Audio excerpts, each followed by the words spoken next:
Kalian pulang itu, kalian ditolak itu lebih suci bagi kalian. Jadi ternyata lebih suci ditolak daripada diterima. Ingat, ini bukan buat tamu tadi yang datang dari luar kota, yang memang dia ingin Selamat datang di channel Kalam Syiar FM. Alhamdulillah, keselamatan tercurahkan selalu kepada baik. Ada beberapa maklumat yang hendak kami sampaikan terkait dengan kajian pada kesempatan sore hari ini. Yang pertama, ada kajian online. Pertama, peserta kajian mohon memutekan audio. Yang kedua, untuk akhwan mohon dan tidak sibuk sendiri.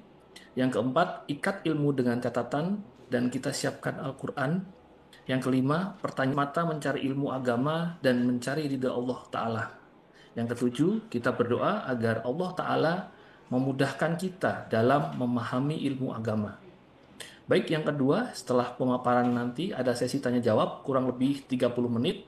Untuk pertanyaan diutamakan langsung open mic dari jamaah dan sesuai tema.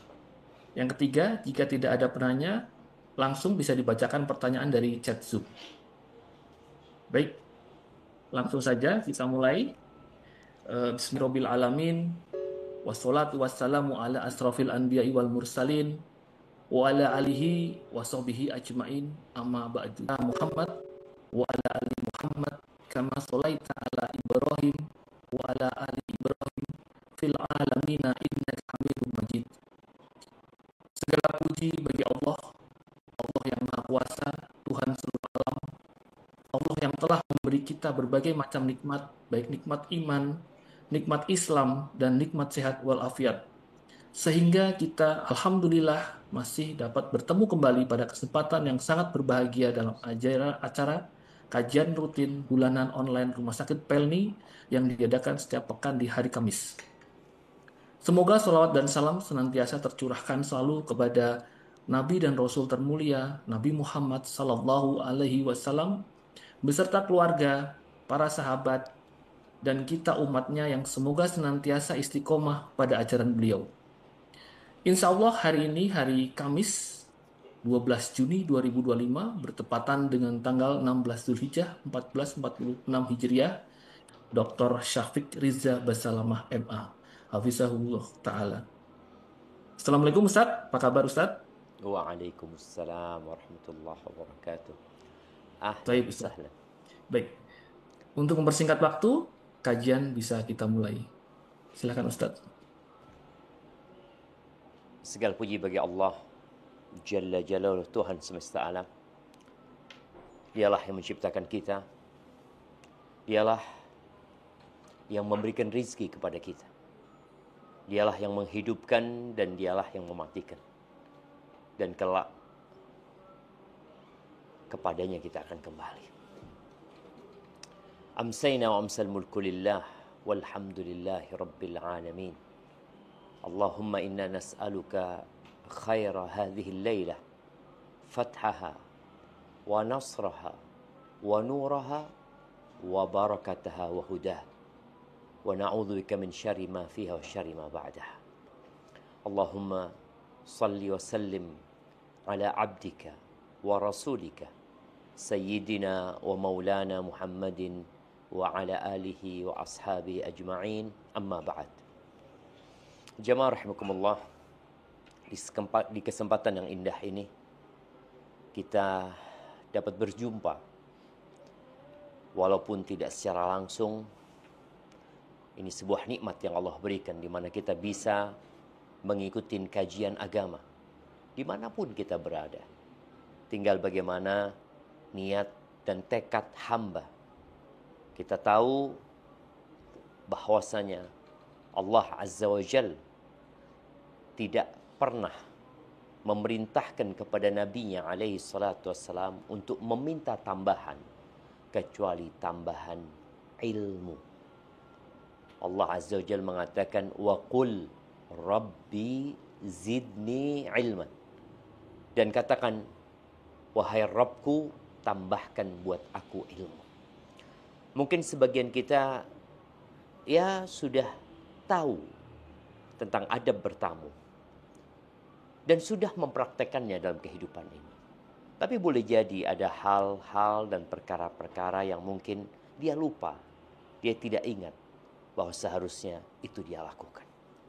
Jamaah rahimakumullah, bicara tamu yang kita semua mengetahui bahwasanya Islam memerintahkan kepada umatnya agar mereka memuliakan tamu, sebagaimana hadis yang sahih di mana Rasul sallallahu alaihi wasallam mengatakan, "Man kana yu'minu billahi wal yaumil akhir falyukrim dhaifahu." Kata Nabi alaihi salatu wasallam, barang siapa yang beriman kepada Allah dan hari akhir, hendaklah dia memuliakan tamunya. Ini sebuah perintah. Dan memuliakan tamu menjadi salah satu tanda orang itu beriman. Menjadi bukti kuat bahwa dia beriman kepada Allah dan hari akhir. Dan bicara memuliakan tamu ini, maka sebelum kita masuk ke pembahasan tentang adab-adabnya, yang pertama yang harus kita pahami, siapa yang dimaksud dengan tamu. Anak kok jadi ingat ya, kalau kita buka di KBBI ya. Nah, iya. Kalau kita membuka, maka di KBBI disebutkan tamu adalah orang yang datang berkunjung, melawat dan sebagainya ke tempat orang lain atau ke perjamuan. Itu disebut tamu. Yang kedua, orang yang datang untuk menginap di hotel juga disebut tamu. Baik. Di dalam agama kita ternyata yang dimaksud dengan tamu tidak sembarang orang yang datang berkunjung.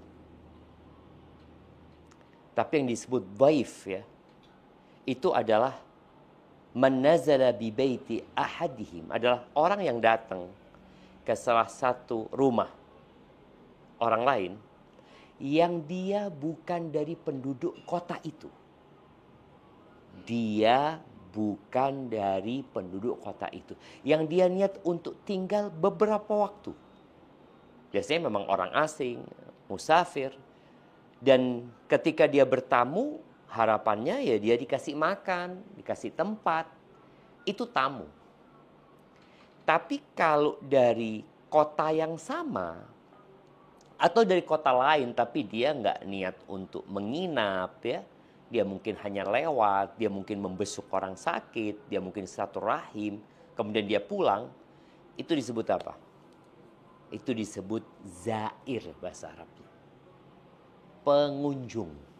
Disebut orang yang datang ziarah. Ini anak lagi di Surabaya, di rumah salah satu teman. Ada teman-teman yang datang dari Surabaya. Mereka bukan tamu, walaupun kadangkala tamu ini tadi kalau secara bahasa Indonesia ya udah siapa aja yang datang ke rumah kita disebut tamu gitu loh. Tapi sebenarnya orang yang dari kota sendiri yang datang berkunjung sebentar kemudian dia pulang itu disebut zair. Jadi hanya saja penggunaan kalimat ziarah ini, aku mau ziarah ke rumah kamu ya. Kadangkala ziarah ini identik dengan apa? Dengan kuburan gitu loh. Jadi kalau dia bicara aku mau ziarah ke rumahmu, emangnya rumahnya kuburan gitu. Karena orang biasa mengenal ziarah adalah ziarah kubur. Enggak, itu disebut zair. Jadi hadis-hadis yang berkaitan kewajiban kita memuliakan tamu ya. Seperti hadis Nabi SAW ketika beliau menyebutkan bahwasanya haknya tamu itu. Ya, di hadis yang lainnya Nabi SAW mengatakan, "Man kana yu'minu billahi wal yaumil akhir falyukrim dhaifahu jaizatahu." Barang siapa yang beriman kepada Allah dan hari akhir, hendaklah dia memuliakan tamunya dan memberikan jaizah, memberikan penghargaan kepada tamu tersebut. Para sahabat bertanya radhiyallahu taala anhum, "Wa ma jaizatuhu?" Apa penghargaan buat tamu ini? Qala yaumun wa lailah, sehari semalam. Jadi tamu yang kita muliakan, yang kita hargain ya, Ya kita jamu dia dengan penjamuan yang maksimal itu 1 hari semalam.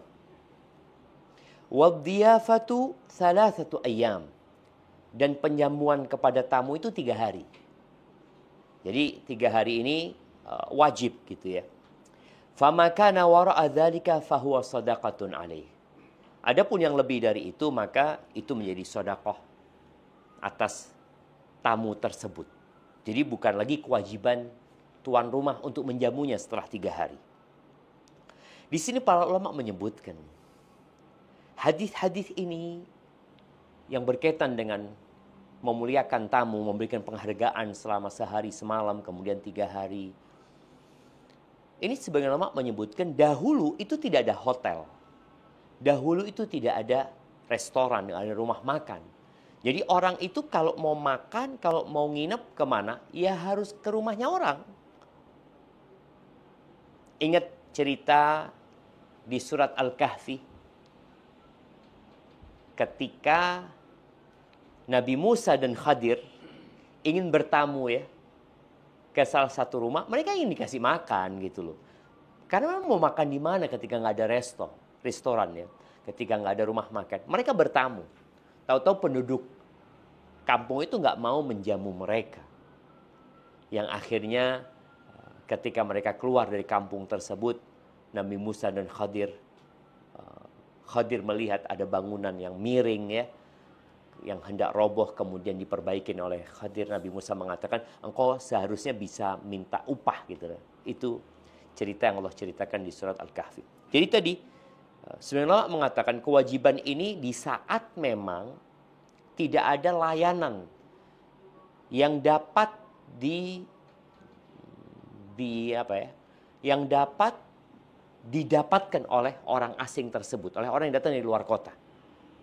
Makanya kalau dia datang ke Surabaya, pada saat tidak ada hotel, pada saat tidak ada rumah makan, dia mau kemana? Ya nggak bisa, mungkin dia tidur di masjid. Ya kalau masjidnya buka. Maka ketika seorang datang ya, dan ini khususnya orang itu memang datang ke tempat kita, maka kita hendaklah memuliakan tamu tersebut. Bagaimana dengan zair tadi, pengunjung ini kayak teman-teman dari Surabaya datang berkunjung, ya kebanyakan nggak nginep karena rumahnya di situ. Dia mungkin datang sejam, 2 jam ya, ada keperluan kemudian dia pulang. Maka orang tersebut tidak disebut tamu. Baik, berkaitan dengan adab tamu. Jadi anak akan membahas 2, adab bertamu dan adab tuan rumah yang menerima tamu. Dan mungkin akan terjadi beberapa penggabungan berkaitan dengan adab tamu, juga adab pengunjung ya, orang yang berkunjung nantinya bagaimana cara dia berkunjung. Yang pertama, ketika datang ke rumah orang ya, hendaklah kita mengucapkan salam dan meminta izin untuk masuk. Tidak nyelonong karena pintunya dibuka tahu-tahu masuk, enggak. Allah Azza wa Jalla berfirman ya di surat An-Nur ya, di surat An-Nur ayat 27. Nah, silakan dibaca di surat An-Nur ayat 27. A'udzu billahi minasyaitonir rajim. Bismillahirrahmanirrahim. يا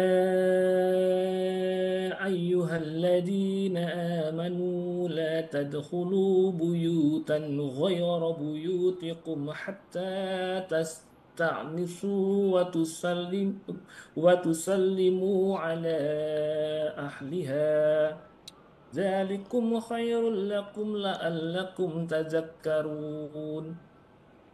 Wahai orang-orang yang beriman, janganlah kamu memasuki rumah yang bukan rumahmu sebelum meminta izin dan memberi salam kepada penghuninya. Yang demikian itu lebih baik bagimu agar kamu selalu ingat. Barakallahu fikum. Kita lihat ya, Allah dengan jelas memanggil orang-orang yang beriman. Panggilan ini tentunya direspon oleh orang beriman. Karena kita diperintahkan untuk melaksanakan perintah dan menjauhi larangan. Di sini ada larangan. Jangan, la tadkhulu. Jangan masuk ke rumah yang bukan rumah kalian. Sampai kalian meminta izin. Nah, gimana cara meminta izin sekarang? Nabi SAW telah memberikan arahan kepada para sahabatnya. Beliau mengatakan al-isti'dzan thalath. Izin itu 3 kali. Jadi diketuk rumahnya, umpamanya kalau sekarang ada bel mungkin, katakan Assalamualaikum. 1. Ditunggu. Karena namanya kita izin, boleh jadi orang itu jauh gitu loh.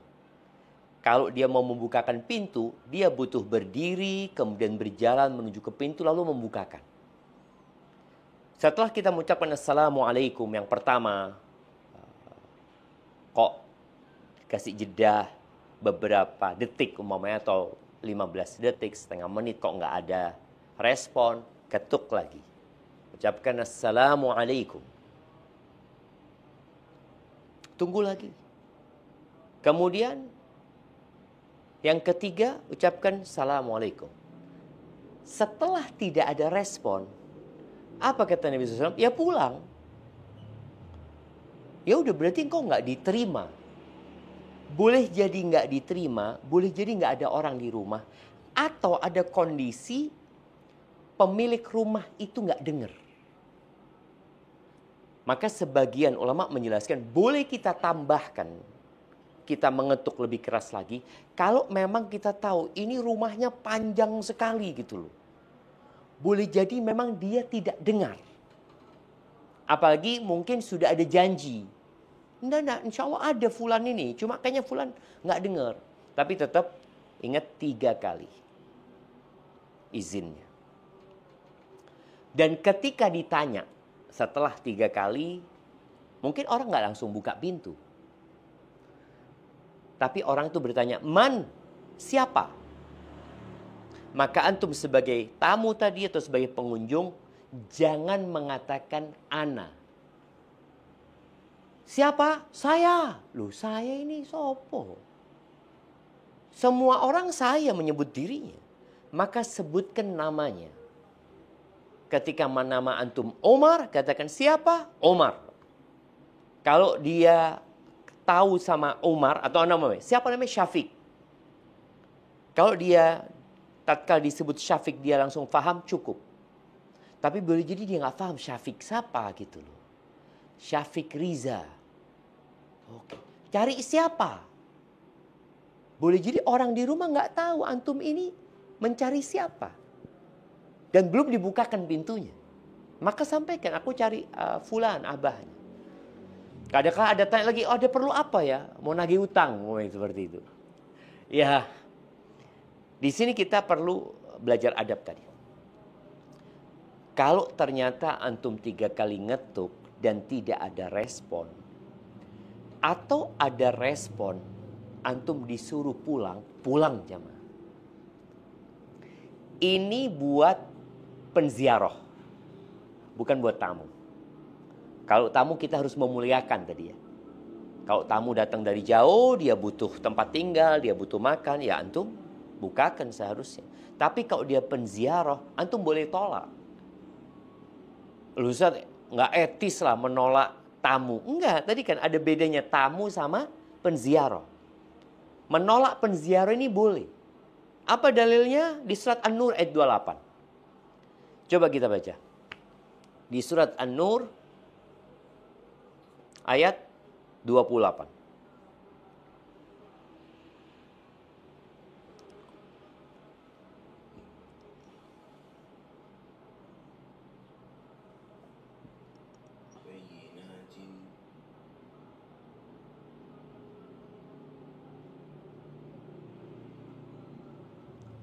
Nah,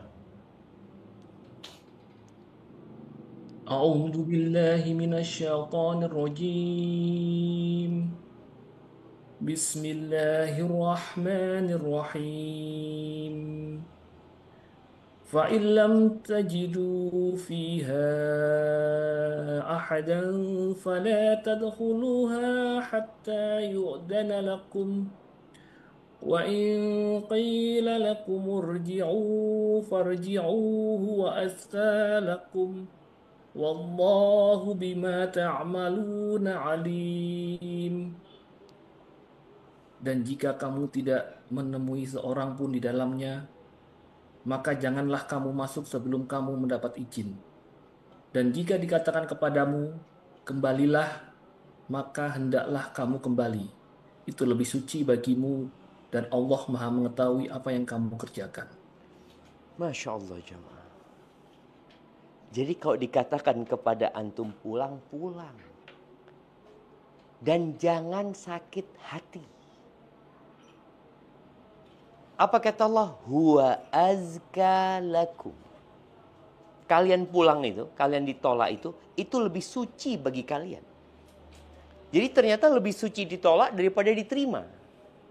Ingat, ini bukan buat tamu tadi yang datang dari luar kota, yang memang dia ingin dimuliakan sama kita. Ini buat tamu yang tadi, penziarah yang datang ke rumah kita. Kemudian adab ketika kita datang ke rumah saudara kita untuk bertamu atau berziarah itu dilarang untuk ngintip. Ana melihat ya, setiap negeri itu punya budaya rumah. Jadi rumahnya itu beda-beda.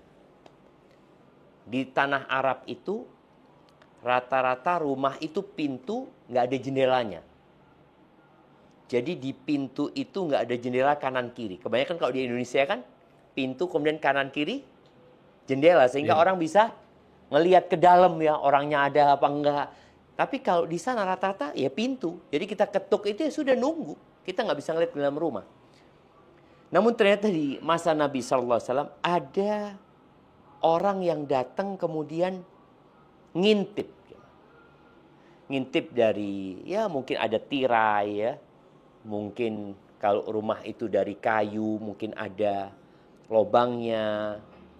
Maka ternyata nggak boleh. Nabi SAW pada waktu itu tangannya ada pisau. Beliau mengatakan, "Lau alimtu anna hadza yanzuruni hatta atiyahu la ta'antu bil midrafi aini." Kalau aku tahu dia itu sedang ngintip, maka aku akan datang dan menusukkan ke matanya. Beliau mengatakan, "Wahal ju'ilal isti'dzanu illa min ajil basar." Jadi pada hakikatnya izin itu diharuskan demi menjaga pandangan mata.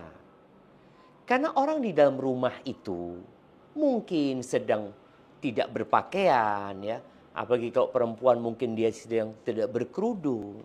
Maka izin itu dibuat demi menjaga pandangan mata. Jemaah rahimakumullah.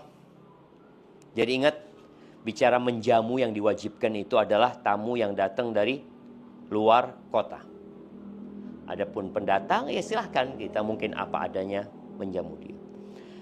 Adab bagi tamu dan mungkin juga tadi penziarah ya.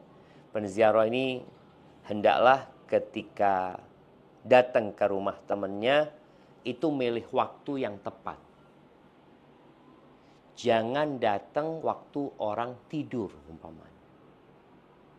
Ya, Anda nggak tahu kayak di Surabaya ini waktu orang tidur jam berapa? Kalau siang jam berapa jam? Jam 1 ya. Jam 1:30 ya, orang biasanya tidur sampai asar ya. Jangan datang waktu itu gitu. Kalau malam jam berapa? Jam 9. Kalau tamu datang jam 9 masih diterima enggak?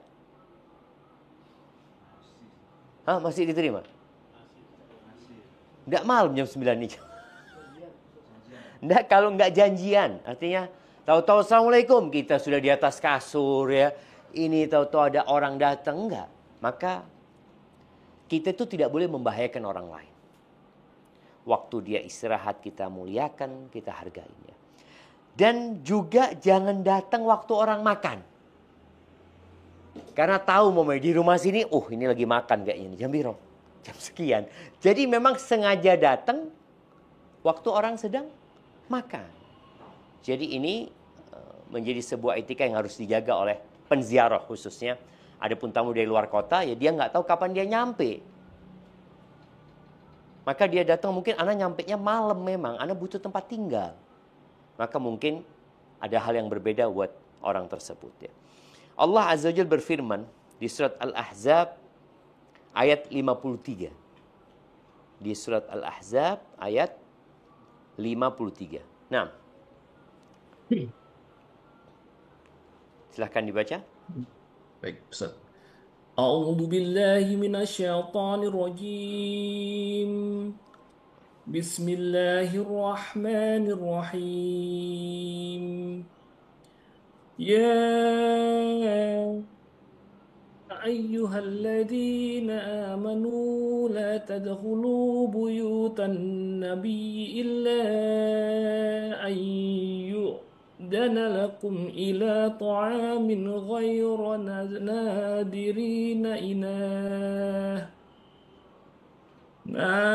nadirina inahu walakin idadun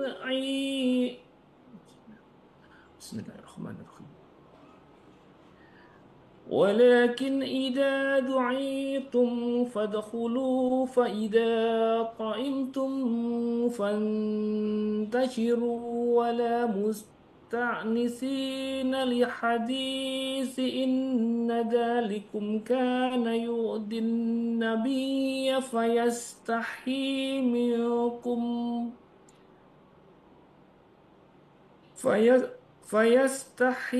منكم والله لا يستحي من الحق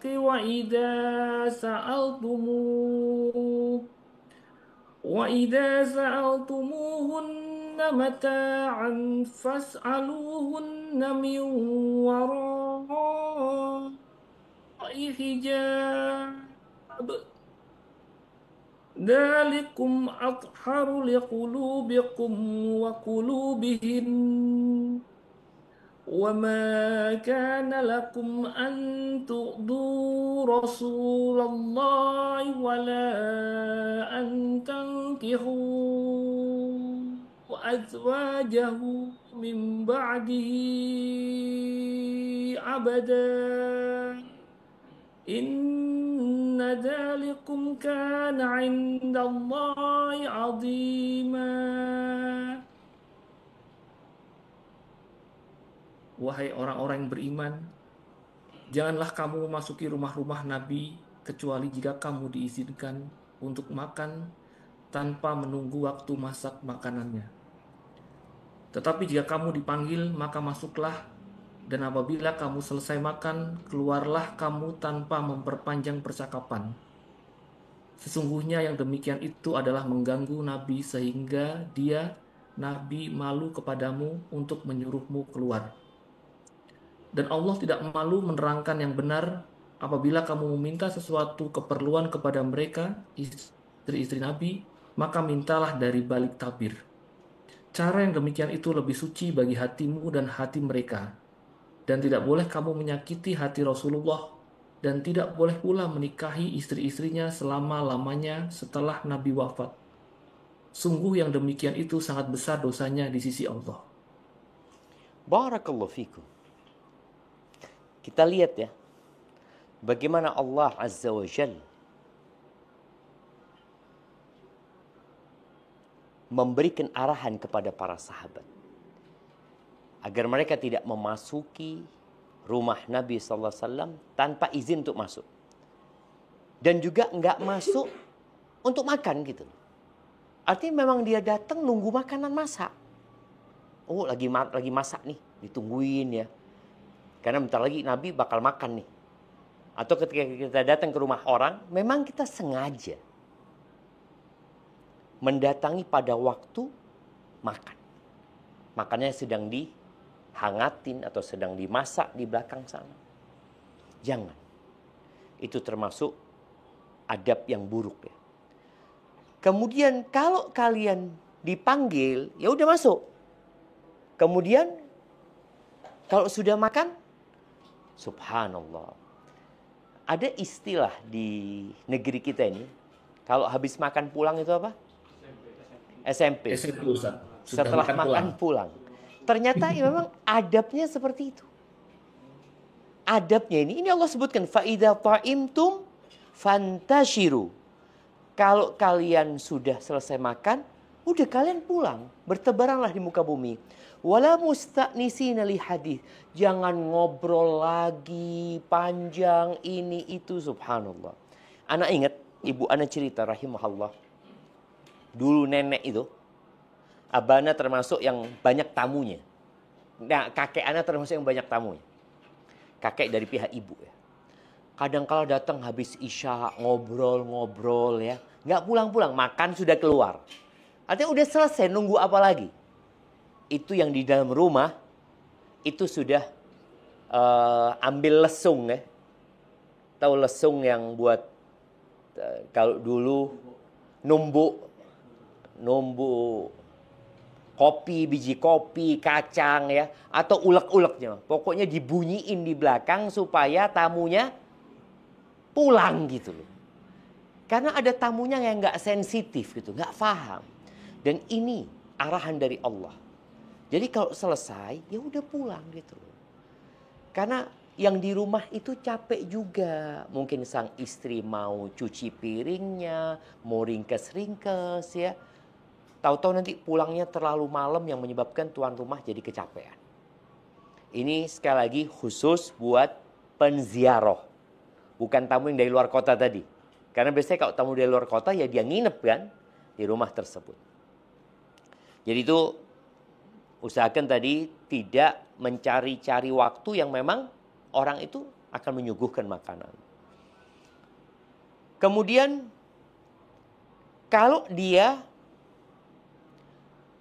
masuk ke rumah temannya, artinya dipersilakan masuk dan subhanallah di sana ada makanan yang sudah disiapkan. Kalau dia dipersilahkan untuk makan, maka dia harus pinter. Apakah tuan rumahnya ini mempersilahkan makan karena memang ingin kita makan, atau apa istilahnya pura-pura ya, basa-basi. Kalau basa-basi, antum jangan makan. Kita itu harus ngerti, enggak. Memang mereka ini sebenarnya makanannya nggak banyak, cukup untuk keluarganya. Dan dia nyuruh kita makan karena kebetulan antum datang pas memang waktunya makan. Maka ketika tuan rumahnya itu basa-basi, antum jangan makan. Minta mau, enggak, anak udah kenyang, alhamdulillah, barakallah, fadhol, antum aja yang makan. Taib, ini yang kedua. Yang ketiga, kalau ditawari, mau makan apa? Mamanya ditawari 2 makanan. Antum mau apa nih? Mau mie goreng apa sate? Milih mana antum? Milih yang paling mudah. Kalau ditawari, ini adab ya. Ada orang kadang kala kasih tawaran mie atau sate. Oh, sate. Padahal sate itu lebih mahal. Kemudian membutuhkan waktu. Tapi kalau mie, makanya tadi harus pinter-pinter antum. Pokoknya kalau ditawarin, mau apa, ini ama itu, pilih yang mudah. Minuman umpamanya. Antum mau minum apa nih? Kopi, teh, air. Pilih mana? Yang paling mudah itu air. Itu enggak air aja cukup gitu, air cukup gitu ya. Seperti itu. Jadi ketika antum dikasih penawaran, hendaklah ya berusaha untuk memilih yang termudah. Tapi itu yang ketiga. Kemudian yang keempat, jangan meremehkan makanan yang disuguhkan. Subhanallah jamaah ya. Ana ingat waktu SD. Anak SD itu di kampung di Jember. Ustadz ana ya Allah hafizahullah. Ana jadi ingat sama beliau. Semoga nanti pulang bisa berkunjung ke tempatnya beliau ya. Beliau itu pernah bawa kita waktu SD ke tempat asalnya dia. Jauh jemaah, di bawah kaki gunung. Kita tuh diajak berkunjung ke rumahnya orang kampung. Setiap ke rumahnya orang kampung dikasih makan. Wallahu a'lam, apakah sampai hari ini ya. Pokoknya ke rumah orang kampung tuh dikasih makan. Apa yang ada di rumah mereka suguhkan. Ya nasi, sayur asem sama tempe. Nanti kita ke rumah satunya sama disuguhin nasi, mungkin sayur bayam sama ikan pindang apa. Subhanallah, sampai kita kekenyangan waktu itu. Dan ini termasuk bentuk memuliakan tamu ya. Walaupun sebenarnya tadi mereka bukan tamu ya, mereka penziarah. Tapi dimuliakan adalah satu hal yang baik ya. Tadi jangan menghina makanan yang disuguhkan wala yukthir minal akal, dan jangan banyak-banyak juga makannya tuh. Soalnya orang kadangkala melihat makanannya banyak, akhirnya dia jadi apa Bapak-bapak? Jadi kepingin ini, kepingin itu. Kecuali tuan rumahnya memang suka hal itu.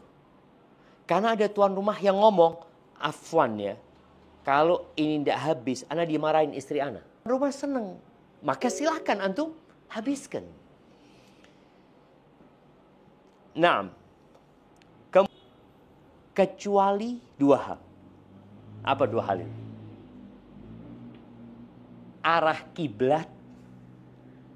kiblat yang bermalam. Enggak lah, antum cukup tanya sama pemilik rumah dua. Arah kiblat mana? Toiletnya di mana?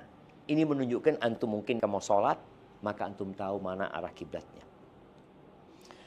Kemudian ketika dia masuk kursi kan kadang-kala kan kursi di rumah sofanya itu ada sofa yang enak, sofa yang padahal dia di tempat yang antum ditunjuk itu ya berusaha untuk bertawadhu ya. Tidak menyombongkan diri dan tidak banyak melihat ke tempat apalagi yang keluar nih. Masya Allah dia. Jangan. Ya udah antum ngobrol sama tuan rumah. Kenapa? Karena ini menunjukkan antum orang yang rakus, yang tamak, yang dipikirnya hanya makanan saja ya. Bagaimana seharusnya antum banyak berdoa untuk pemilik rumah tersebut ya. Apalagi setelah selesai makan, ada orang-orang baik, wa aftara indakumus shaimun, semoga orang-orang puasa berbuka di tempat kalian, wa sallat alaikumul malaikah, dan semoga para rezeki yang diberikan kepada mereka. Kemudian jamaah yang terakhir ya, berkaitan dengan tamu atau penziarah ini, karena kalau keseringan ya akhirnya orang itu jadi bosan.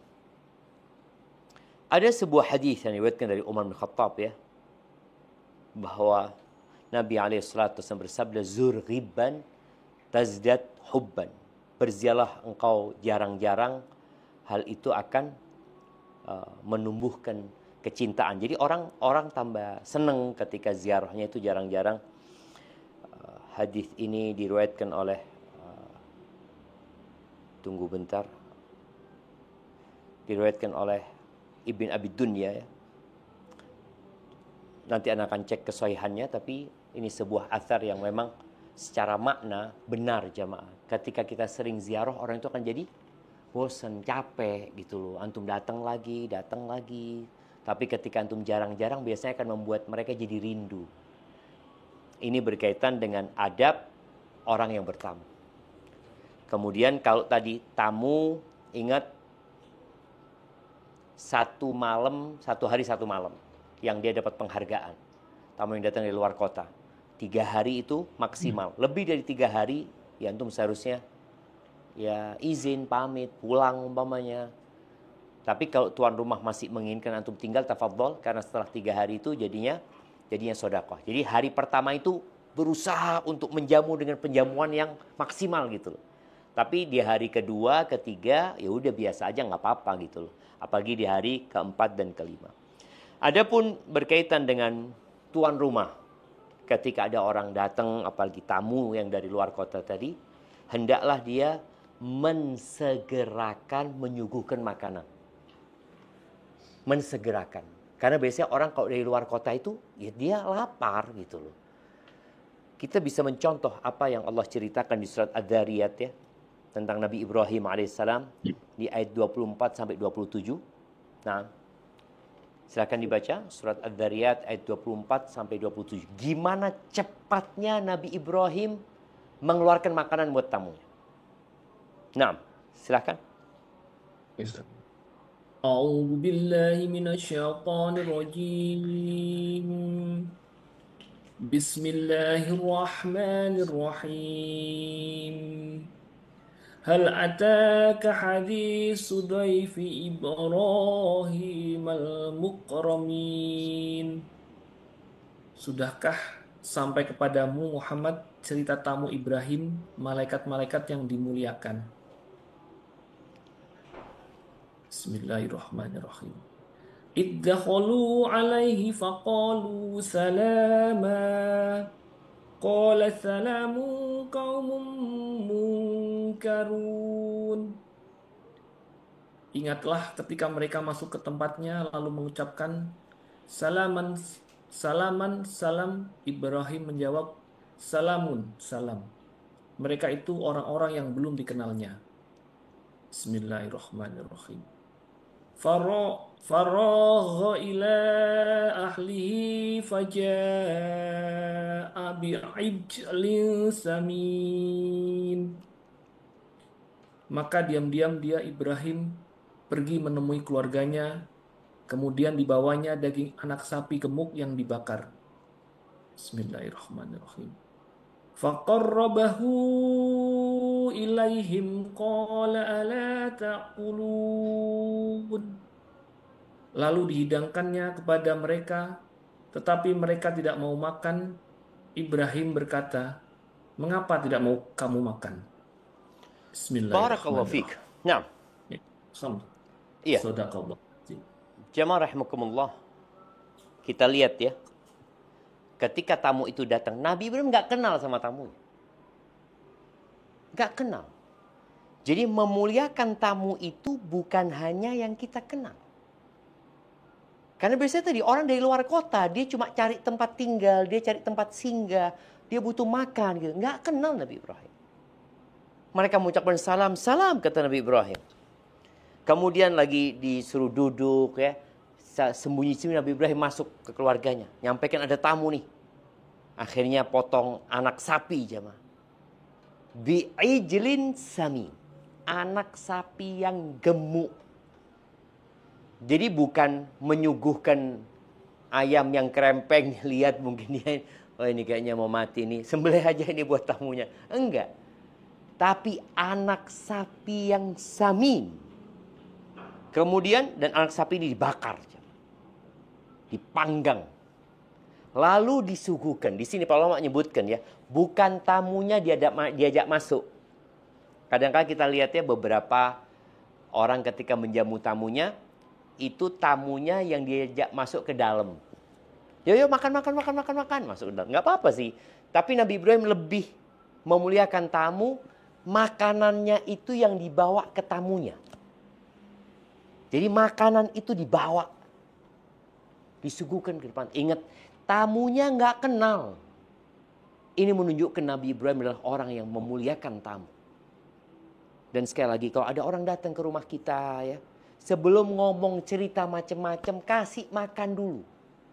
Suguhkan minuman, ya, makanan yang enak kepada dia. Nabi Ibrahim belum tanya loh. Setelah selesai ya, tamunya akhirnya nggak mau makan karena mereka malaikat.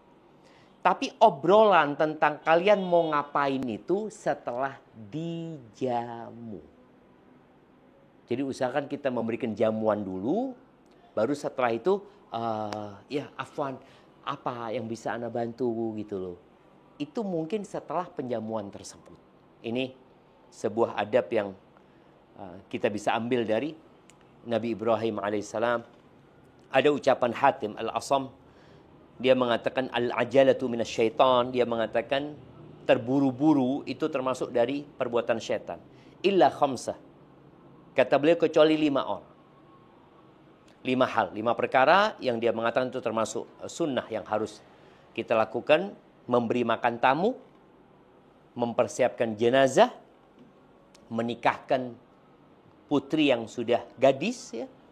Kemudian yang keempat, bayar utang.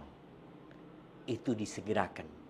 Ada orang punya utang tapi dia insya Allah nanti loh. Udah, engkau punya uangnya sekarang. Iya, tapi belum jatuh tempo gitu loh. Ana janjinya itu tanggal 1 Muharram. Sekarang kan masih tanggal 16. Ana pakai dulu duitnya. Yang ditakutkan, engkau pakai itu duit tanggal 1 Muharram, habis. Maka ketika antum punya uang, segerakan lunasi utang. Yang kelima, wat taubah minadz-dzamb. Yang harus disegerakan adalah bertobat, ya, dari perbuatan dosa.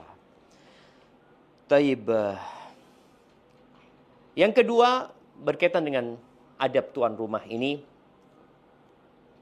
Ketika dia mempersilahkan tamunya untuk makan, tahu-tahu tamunya mengatakan enggak mau dia seperti itu. Jangan antum seneng gitu ya. Oh, alhamdulillah berarti makanannya enggak habis. Jangan gitu loh. Antum berusaha seperti Nabi Ibrahim. Ala ta'kulu, ayo antum kok enggak makan gitu ya. Jadi ditawarkan lagi. Bahwasanya antum serius menyuguhkan makanan buat dia, bukan basa-basi. Jadi ini satu hal yang perlu kita lakukan juga. Ingat cerita sahabat Nabi yang dapat tamunya Rasul sallallahu alaihi wasallam, ya. Kemudian disuguhkan makanan, ya. Makanannya padahal makanan anaknya. Kemudian dia ngomong sama istrinya, nanti ketika kita mau makan engkau pura-pura betulin lampu minyak itu, kemudian kau matikan. Demi apa? Agar tamunya makan dan kita nggak usah makan. Jadi termasuk ya sunnah, ya, mu'akadatud dhaif, makan bersama tamunya. Jadi bukan tamunya ditinggal, tapi duduk makan sama tamunya gitu loh. Ini sahabat makan sama tamunya, tapi pura-pura makan dia. Karena lampunya udah mati kan. Jadi makanan yang ada di wadah itu semuanya dimajukan ke tamunya. Jadi tamunya setiap kali ngambil masih ada. Masih ada, padahal tuan rumahnya yang menyuguhkan kepada tamunya. Jadi jangan tadi ketika tamunya nolak, akhirnya antum merasa senang, enggak. Berusahalah untuk benar-benar memuliakan tamunya. Kemudian jamaah rahimakumullah, di antara adab yang perlu dilakukan juga berkaitan dengan tuan rumah ini, jangan diangkat makanan sebelum tamunya selesai. Maka di sini dianjurkan tuan rumah itu selesai makannya terakhir. Jadi ketika tamunya pada makan, dia makan pelan-pelan gitu loh. Soalnya kalau tuan rumahnya selesai duluan, dia nunggu apa? Ini kok nggak selesai-selesai tamunya gitu ya. Nggak, dia ikut makan. Jadilah dia orang yang terakhir. Tadi jangan sampai diangkat kecuali benar-benar sudah selesai. Dan ngomong, udah selesai gitu loh. Piringnya kadangkala dia memang udah kosong piringnya. Tapi jangan tahu-tahu diangkat. Boleh jadi dia niat nambah, dia mau sesuatu. Ini adab tuan rumahnya. Kemudian jamaah rahimakumullah, termasuk yang dianjurkan juga mendampingi tamu. Ketika tamunya mau pulang itu, ya jangan tahu-tahu dia dibiarkan keluar pintu. Tapi dianjurkan antum keluar, dampingin sampai orang itu pergi umpamanya. Ini termasuk adab yang baik. Kalau dia naik mobil, ya tunggu dia sampai naik mobil, kemudian antum baru masuk ke dalam rumahnya. Agar tamunya tidak merasa dicampakkan gitu lah. Udah fadol, ya enggak. Antum datang, ya, antum apabila dia mau pulang ya didoakan semoga perjalanannya dikasih keselamatan oleh Allah Subhanahu wa taala, ya. Dan doa orang yang melepas musafir juga, kalau memang dia musafir, hendaklah antum bacakan buat dia. Ini beberapa adab yang perlu dijaga oleh tuan rumah. Semoga dengan cara itu kita masuk dalam hadis Nabi SAW, man kana yu'minu billahi wal yaumil akhir, barang siapa yang beriman kepada Allah dan hari akhir, hendaklah dia memuliakan tamunya. Baik, ana rasa itu materi yang bisa Ana sampaikan, Ana kembalikan ke host kita untuk memandu jalannya tanya jawab. Tafadhol. Barakallahu fikum. Baik. Alhamdulillah, syukron jazakallahu khair Ustadz atas alhamdulillah syukron jazakallahu khair Ustadz atas pemaparan materinya. Meningkat ke sisi berikutnya yaitu sesi tanya jawab. Tafadhol bagi jamaah yang ingin bertanya dipersilahkan. Mungkin atas nama Ibu Ana Zega silahkan. Bismillah. Assalamualaikum warahmatullahi wabarakatuh, Ustadz. Waalaikumsalam warahmatullahi wabarakatuh. Izin bertanya, Ustadz. Ada seorang teman pengajian yang selalu berziarah ya, Ustadz, ke rumah saya. Kadang-kadang tidak di WA dulu, tidak dikasih tahu dulu, tiba-tiba datang. Paling tidak 3 kali seminggu. Terkadang muka kita masam ya, Ustadz, terlalu sering ya. Tapi kita berusaha untuk menyambut. Kadang kan kita buru-buru pengen cepat memasak segala macam karena mau jemput anak sekolah. Seperti apa ya Ustadz cara menolak mengatasi tamunya? yang seperti ini ya? Saya sendiri merasa terganggu. Masya Allah, Masya Allah. Seperti itu Ustadz tipsnya ya. Padahal sama-sama udah mengaji sunnah. Udah Ustadz. belajar, udah ngaji. Jazakumullahu khairan. Kayaknya nanti dikirimkan video ini ke beliau, Ibu. Mudah-mudahan nonton di YouTube Ustaz. Masya Allah, barakallahu fikum. Nah, jamaah rahimakumullah. Ya, ini pertanyaan yang menarik sekali ya. Ada orang yang ziarah tadi disebutkan sepekan 3 kali dia ziarah ke rumah temennya. Padahal sudah sama-sama ngaji. Padahal tuan rumahnya ini ya dia mau masak, dia sebutkan tadi dia mau jemput anaknya sekolah. Ada kegiatan yang harus dia lakukan. Bosnya juga bosnya. Kenapa tadi Ana sebutkan orang itu jangan berziarah sering-sering. Ziarahlah jarang-jarang gitu ya. Karena orang itu akan cinta. Kalau enggak, orang itu akan bosan. Dia jadi enggak suka sama itu. Apa yang harus dilakukan? Tadi kita baca di surat An-Nur ayat 27-28. Bahwa orang kalau datang berkunjung itu izin. Maka buat tuan rumah boleh menolak. Bahkan Allah mengatakan, wa idza qila lakum irji'u farji'u. Apabila dikatakan kepada kalian pulanglah. Maka buat tuan rumah enggak apa-apa, bukan termasuk kurang adab. Ketika kita tidak membukakan pintu buat tamu kita. Bukan tamu tadi yang kita sebutkan ya, buat orang yang ziarah ke rumah kita. Kita katakan enggak, sudah. Oh, kita tahu fulana ini datang, sudah ngomong enggak usah dibukain. Udah enggak usah dijawab. Enggak usah, kalau kita tadi enggak enak mau ngomong afwan, ana lagi sibuk, enggak usah. Ya udah, pintunya dikunci, selesai. Dia mungkin ngetuk 2, 3 kali, 4 kali, kadang-kadang orang enggak belajar adab berziarah, maka udah enggak usah dibukain. Ini mungkin lebih baik daripada ngomong afwan enggak terima tamu. Lebih baik enggak usah dibukain. Mungkin menjadi salah satu cara kita menolak orang tersebut. Dan ingat, tamu yang kita punya kewajiban menjamunya itu tamu dari luar kota. Bukan yang ziarah yang karena dekat akhirnya rajin ziarah. Dan ziarahnya pada waktu makan lagi. Itu termasuk yang kurang adab dan etikanya. Kenapa? Kita perlu ngaji. Kita perlu belajar. Sehingga kita tidak mengganggu orang lain. Kita berpikir kita enggak, anak ke sana ya dalam rangka belajar agama. Enggak, orang itu punya kerjaan. Orang itu punya kesibukan. Dan ana merasakan kalau sudah fulan datang berkunjung ke rumah fulana, umpamanya seperti itu, akhirnya banyak kerjaan rumah yang tidak selesai. Gara-gara harus meladeni fulana ngobrol. Maka tadi termasuk adab, kita tidak perlu membukakan. Hada wallahu a'lam bissawab. Ada satu hal jamaah lupa anda tadi. Buat orang yang suka menjamu tamu. Ingat, jangan niatnya berbangga-banggaan. Innamal a'malu binniyat wa innamal likulli imri'in ma nawa.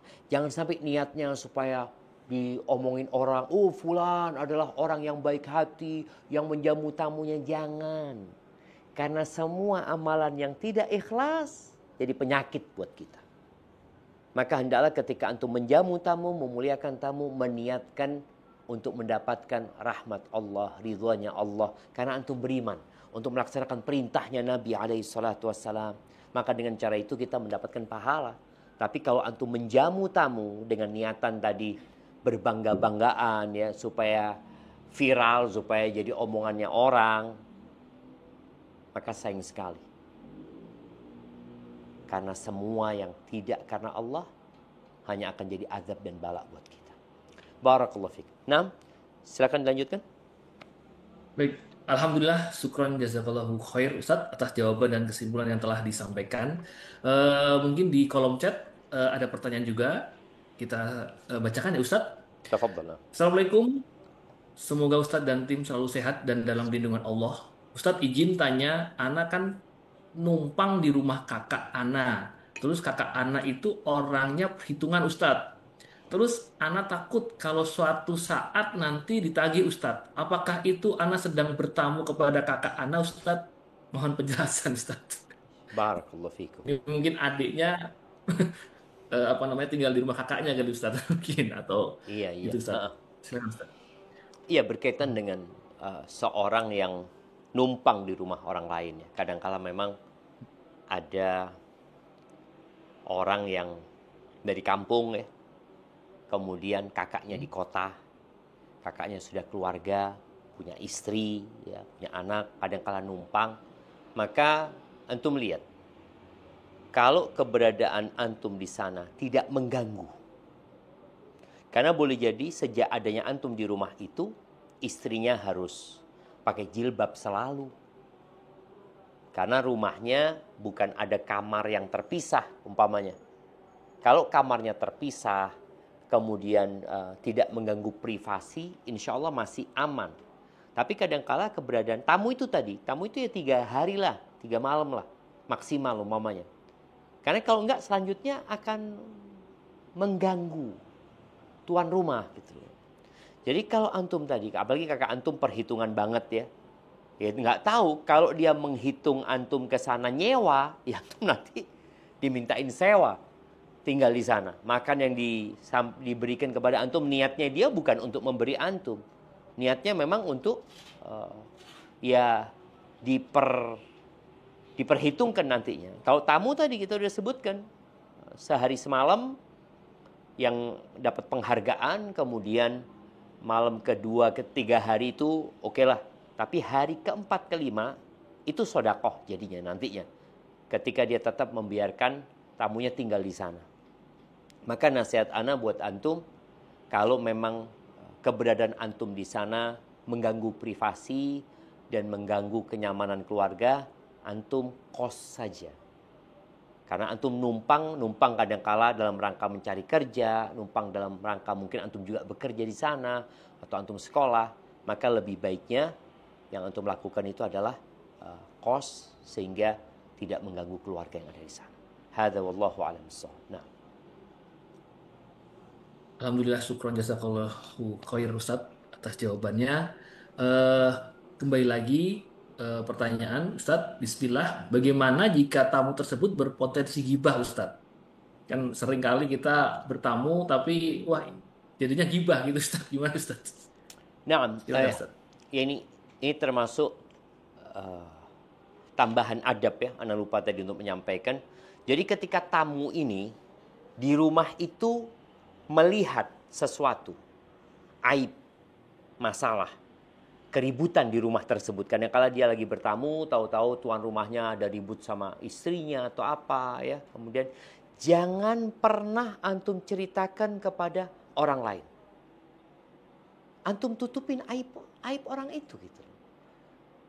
Jadi antum kalau melihat sesuatu yang tidak seharusnya dilihat, mendengar satu hal yang seharusnya tidak didengar, tolong cukup di rumah itu, jangan diceritakan kemana-mana. Karena seharusnya antum nggak tahu.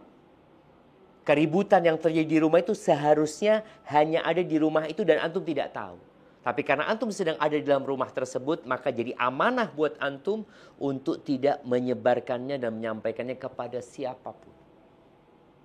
Nah, terus tadi kembali kepada pertanyaan, bagaimana kalau ternyata tamu ini berpotensi datang, atau penziarah tadi yang datang ke rumah kita berpotensi membawa ghibah, cerita keburukan orang lain, ya. Apa yang harus kita lakukan? Kita ini tuan rumah. Maka tuan rumah itu hendaklah memberikan arahan. Ingat di surat Al-Asr, Allah mengatakan wal asri innal insana lafi khusrin. Demi waktu, demi masa, atau demi waktu asar, sesungguhnya manusia benar-benar berada di dalam kerugian. Illal ladzina amanu, kecuali orang-orang yang beriman, wa amilus salihat, dan beramal soleh. Mungkin engkau sudah beriman dan beramal soleh, tapi tetap rugi. Kenapa? Karena ada dua kriteria lagi yang harus dilakukan. Watawasau bil haq, watawasau bis sabr. Saling mewasiatkan, saling menyuruh, saling mengingatkan dalam menetapi kebenaran dan dalam kesabaran. Jadi ketika orang yang datang ke rumah kita kemudian ngomongin orang lain, maka bagaimana antum boleh menegurnya secara langsung atau boleh mengalihkan pembicaraannya. Atau kita belain orang yang diribain. Kita membela kehormatan saudara kita. Engkau tahu fulana? Fulana yang anak tahu baik. Udahlah, jangan bicarain fulana. Semua orang punya kekurangan, kita pun punya kekurangan. Mungkin bicaranya seperti itu. Atau bawa topik lain. Karena kadang-kala orang kalau sering ziarah itu nggak ada yang mau diomongin. Bahannya itu nggak ada. Maka kalau anti tahu dia datang akan ngomongin orang, sebelum dia ngomong anti sudah kasih bola sama dia. Supaya dia goreng tuh bola. Jadi pembicaraan yang berguna. Umpamanya contohnya, engkau tahu nggak cara masak bakso yang enak? Umpamanya. Oh iya, biar dia bicara bakso. Nanti dia datang lagi. Sebelum dia ngomongin orang lain, omongkanlah hal yang dia sukai. Umpamanya. Oh dia suka naik sepeda umpamanya.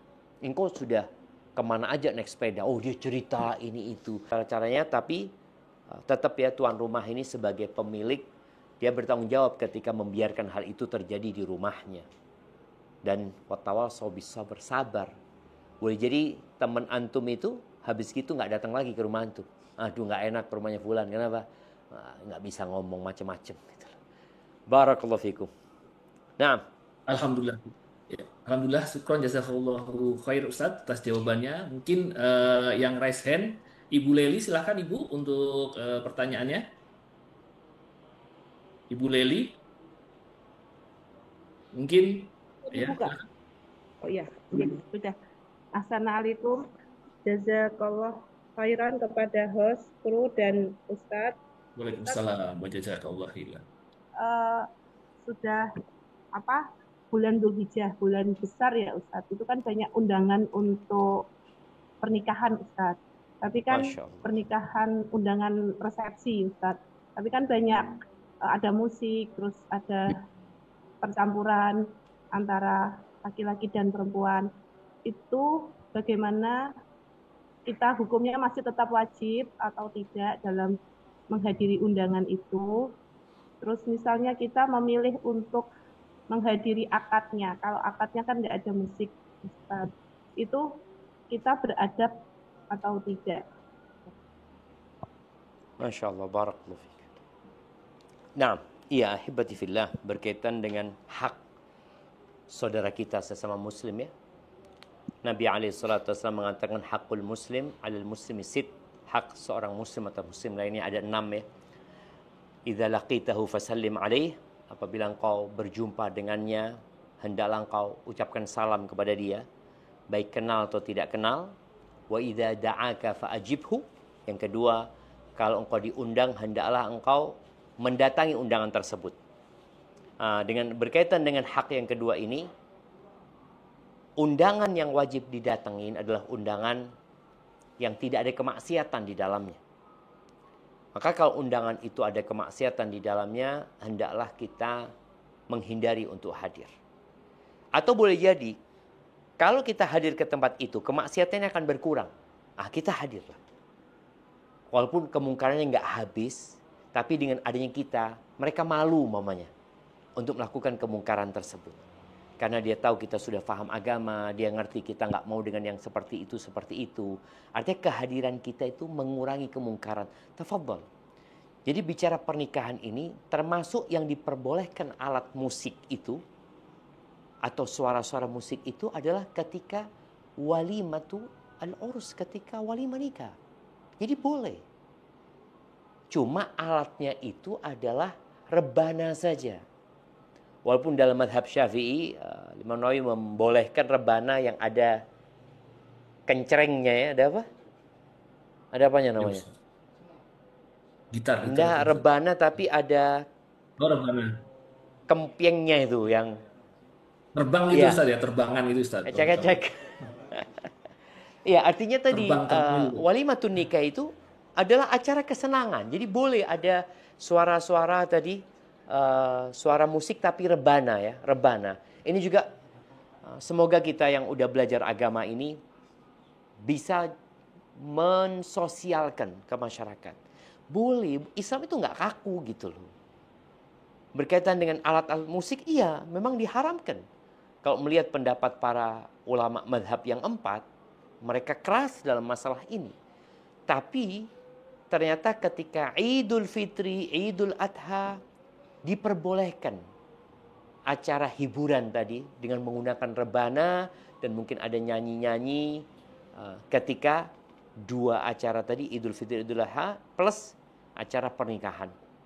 Kalau dikatakan apakah kalau kita datang akad nikah aja itu termasuk adab ya, nggak ada masalah. Untuk menghindarin tadi, untuk menghindarin kita kalau memang ada kemaksiatan di dalamnya ya, ngundang penyanyi ular ya atau apa ya, berusahalah kita untuk tidak hadir. Kita hadir ketika akad nikah, paling nggak kita menghormatin tuan rumah, sampaikan minta maaf ya aku nggak bisa hadir ya, minta maaf anak hadir sekarang. Kemudian dia mendoakan yang menikah, ucapkan barakallahu lak wa barak alaik wa jama'a bainakum fi khair, karena kita tahu biasanya yang diminta oleh mereka apa? Mohon doa dan restu. Ya kita doakan semoga Allah meridhai mereka. Hadza wallahu a'lam bissawab. Alhamdulillah, syukron jazakallahu khair Ustaz atas jawabannya. Di kolom chat juga ada pertanyaan Ustaz, saya akan bacakan Ustaz. Assalamualaikum Ustaz, izin bertanya. Di antaranya yang pertama, gimana dengan adab bertamu dengan tetangga non-muslim di samping rumah apabila kita diundang untuk mengikuti acara hari kelahiran anak mereka atau acara syukuran? Apakah tetap mengucapkan salam atau seperti apa memberikan ucapan yang baik? Apakah kita harus makan makanannya gitu Ustadz? Kemudian adab bertamu dengan tujuan menagih utang seperti apa? Oh, ini yang kedua, mungkin pertanyaan yang kedua yaitu kemudian ada bertamu dengan tujuan menagih utang seperti apa ya? Sekian Ustadz, syukron jazakallahu khairan. Monggo Ustadz. Masya Allah, barakallahu fiik. Iya, ini berkaitan dengan dua pertanyaan ya. Pertanyaan yang pertama, bagaimana adab kita kalau kita bertamu atau berkunjung ke tetangga kita yang non-muslim. Mungkin dia punya acara, anaknya lahiran, dia tasyakuran ya, dia ngundang tetangga-tetangganya umpamanya, ya kita datang nggak apa-apa, tapi nggak wajib ya. Tadi kalau yang ngundang muslim kita jadi wajib, tapi ini tetangga maka dia punya hak tetangga. Ya kita datang ke sana, kita bawa oleh-oleh, kita bawa hadiah umpamanya buat anaknya, kita doakan anaknya, boleh doakan semoga tumbuh besar ya, menjadi anak yang berbakti sama orang tuanya, dan doakan semoga Allah memberikan petunjuk dan hidayah serta taufik. Doa-doa umum kita doakan kepada dia, nggak ada masalah. Apakah boleh kita makan makanannya? Boleh sebenarnya. Jadi kalau non muslim itu ada dua ya. Non muslim itu ada dua. Ada ahlul kitab, ada non ahlul kitab. Kalau ahlul kitab itu adalah orang-orang Nasara dan Yahudi. Allah Azza wa Jalla mengatakan wa ta'amuhum hillul lakum wa ta'amukum hillul lahum. Sembelihan ahlul kitab itu halal buat kita. Jadi ahlul kitab itu kalau potong sapi, potong ayam umpamanya halal buat kita. Selama dia menyembelihnya ya menyembelih aja, tidak dengan menyebut namanya Nabi Isa umpamanya dia menyembelih. Itu sembelihan mereka halal buat kita. Yahudi juga sembelihannya halal buat kita. Sembelihan kita juga halal buat mereka. Tapi kebanyakan kan sekarang mereka nggak nyembelih. Mereka beli di pasar gitu loh. Artinya ayam yang dibeli oleh muslim dengan ayam yang dibeli oleh Nasrani di pasar ya sama aja, di penjual yang sama gitu loh. Penjualnya muslim biasanya seperti itu. Maka nggak ada masalah kita makan. Yang non ahlul kitab seperti orang-orang musyrik ya, orang-orang Hindu, Buddha umpamanya, itu sesembelihannya tidak halal. Tapi sekali lagi kalau ternyata dia itu membeli dari pasar, ayam yang dia beli dari pasar ya, kemudian sapi yang dia beli juga dari pasar, yang notabene penyembelihnya adalah muslim ya, nggak ada masalah. Silahkan untuk makan apabila makanannya halal ya, apabila makanannya halal. Itu pertanyaan yang pertama. Berkaitan dengan pertanyaan yang kedua, bagaimana adab kita kalau berziarah, bertamu untuk nagih utang. Nah, gimana nih jamaah? Adab kita kalau berziarah untuk nagih utang. Jadi, sepertinya pertanyaan ini, karena memang ada omongan, kalau ana ke rumah orang itu nagih utang, apa boleh ana makan makanannya Ustaz? Karena dikhawatirkan riba nantinya. Karena sebagai tambahan dari utangnya 1 juta, kemudian kita makan di sana dijamu dengan makanan yang mungkin nilainya 100.000. Akhirnya jadi 100.000 plus 1 juta tadi. Apabila tuan rumahnya itu yang kita nagih utang sama dia, memang biasa menjamu. Memang biasa menjamu. Mau punya utang, enggak punya utang, dia biasa menjamu, silahkan dimakan. Berarti makanan itu disuguhkan bukan karena hutangnya, tapi karena memang dia biasa memuliakan orang yang datang ke rumahnya. Tapi kalau enggak biasa, maka harus hati-hati. Jangan-jangan dia itu nanti ngomong, afwan ya, ana nggak bisa bayar utang karena antum sudah dijamu makanan enak. Nggak apa-apalah, nanti pekan depan kesini lagi makan enak lagi, momennya seperti itu. Maka jangan melakukan hal itu. Kemudian namanya nagih utang ya, usahakan ya, kita tidak menghinakan orang itu di depan anak-anaknya, di depan keluarganya ya. Walaupun orang yang punya uang, orang yang kaya, yang tidak mau melunasi hutangnya dalam kondisi dia mampu, itu kehormatannya halal. Dia layak untuk dihinakan. Tapi kita ya tadi kesian sama anak-anak, kesian sama keluarganya. Walaupun nanti kalau memang dia tetap nggak mau bayar hutang, kita bisa laporkan ke pihak yang berwajib agar dia melunasi hutangnya. Barakallahu fikum. Baik jamaah, mungkin kita ke pertanyaan terakhir ya Bang ya. Ya, alhamdulillah, syukron jazakallahu khair Ustaz. Baik, untuk pertanyaan terakhir ini Bu Neneng, silakan Bu Neneng Umu. Bu Neneng Umu. Gak bisa. Kalau tidak, kita balik ke kolom chat Ustadz. Maaf, ini ada Siap. kolom chat. Assalamualaikum Ustadz, izin bertanya, bolehkah bertamu kemudian bersalaman dengan non-mahram, bersalaman tangan, wanita memakai sarung tangan atau dihalangi jilbab hingga tidak bersentuhan langsung? Dan bagaimana jika seorang Ustadz meruqyah wanita, apakah boleh menyentuh atau cukup dibacakan ruqyah tanpa menyentuh Ustadz? Itu menyentuh Ustadz. Syukron. Barakallahu Silakan Ustadz untuk pertanyaannya Ustadz. Nah, ahibati fillah ya, berkaitan dengan berjabatan tangan dengan yang bukan mahramnya ya. Yang kita melihat di masyarakat menjadi sesuatu yang lumrah. Bahkan orang yang tidak mau berjabatan dianggap aneh. Dianggap orang beraliran sesat umpamanya, atau orang yang terlalu keras dalam beragama. Rasul sallallahu alaihi wasallam beliau membaiat para laki-laki dengan berjabatan tangan. Membaiat laki-laki datang masuk Islam, katakan asyhadu an la ilaha illallah, asyhadu anna Muhammadar Rasulullah, itu dengan berjabatan tangan. Tapi kalau dengan wanita, beliau membaiat mereka dengan lisan.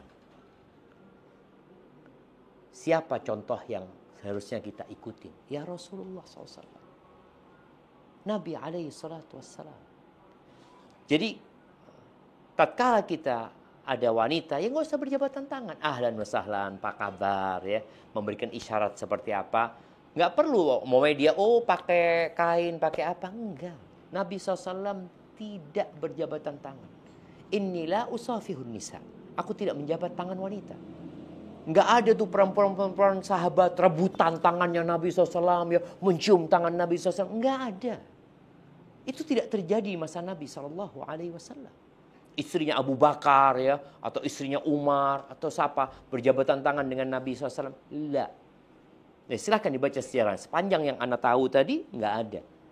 Nabi tidak melakukan itu. Maka kita pun hendaklah mencontoh Nabi SAW. Bagaimana dengan orang yang meruqyah ya? Meruqyah perempuan umpamanya. Ya, nggak harus disentuh ruqyah itu. Ruqyah itu membaca. Dibacakan. Kalau memang harus disentuh, ya mungkin ada suaminya yang menyentuhnya di tempat yang sakit, kemudian dibacakan Al-Fatihah, dibacakan, silahkan. Tapi buat seorang laki-laki hendaklah tidak menyentuh wanita kecuali dalam kondisi darurat. Seperti dokter ya, kadang-kala dia harus menyentuh wanita karena dia mau melakukan operasi atau melakukan pemeriksaan yang memang harus dilakukan oleh dia dan tidak bisa orang lain umpamanya. Maka itu hal darurat ya. Dan darurat itu ya sebatas kebutuhannya. Jangan akhirnya umpamanya perempuan ini yang perlu dilihat cuma bagian sininya, tapi dibuka semua bajunya, jangan gitu. Maka di tempat yang memang dibutuhkan itu saja yang boleh dilihat, itu saja yang boleh disentuh karena kondisi darurat. Barakallahu fiik, itu mungkin yang dapat Ana sampaikan pada kesempatan kali ini. Kurang lebihnya mohon maaf. Yang benar dari Allah Azza wa Jalla, yang salah dari diri Ana pribadi, Allah dan Rasulnya terbebaskan dari kesalahan itu. Ana mohon undur diri. Ana kembalikan ke host kita. Jazakumullahu khairan. Recording stopped. Alhamdulillah, syukran, jazakallahu khair Ustadz atas jawaban dan kesimpulan yang telah disampaikan. Sepertinya kita sudah berada di penghujung waktu Ustadz. Kami mengucapkan syukron, jazakallah, barakallahu fiik Ustadz atas kesediaan waktunya untuk menjadi pemateri kajian pada kesempatan sore hari ini.